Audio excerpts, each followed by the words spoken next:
Le rapport présenté par l'inspecteur d'académie de Kaolack a permis aux différents acteurs de voir l'évolution de la carte scolaire de la région. Des taux de réussite aux examens plus ou moins mitigés, des abris provisoires encore présents dans certaines localités, mais aussi de nombreuses réalisations de 2012 à nos jours. Depuis 2012, 9 milliards 917 millions qui concernent ces réalisations que je viens de citer ont été investis dans le domaine de l'éducation au niveau de la région de Kaolack.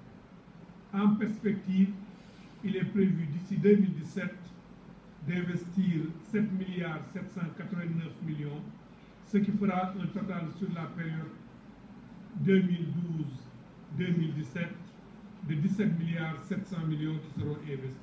De belles perspectives pour le système éducatif dans le Saloum. Toutefois, au cours des échanges, les dispositions pour une rentrée scolaire paisible 2015-2016 ont été évoquées. Les enseignants sont dans les dispositions quand même d'être dans le lieu de service dès les premiers jours de la rentrée. Commencer les cours très tôt, mais aussi accompagner les élèves jusqu'à la fin de l'année. Ça, c'est le souhait le plus absolu de tout enseignant, de tout acteur, mais surtout de l'ensemble des organisations syndicales, particulièrement des grands cadres. Mais il faut reconnaître quand même qu'on ne peut pas aussi accepter de signer des accords depuis février 2014. Les mêmes accords ont été renouvelés encore en avril 2015 et qu'il n'y a pas d'application. Les engagements peuvent être réalisés.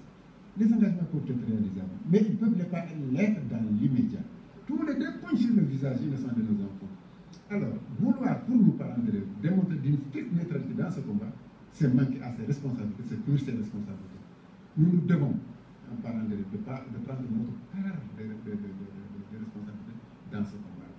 Un combat qui n'aura pas peut-être lieu, et pour cause, le gouvernement compte privilégier le dialogue et la concertation. 9128 dossiers ont été traités et c'est vérifiable. Donc, je pense que c'est le dialogue d'abord.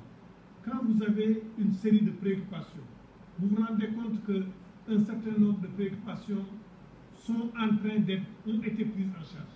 En tout cas, le gouvernement est disposé vis-à-vis de tous les partenaires de l'école à avoir un dialogue dans un langage de vérité.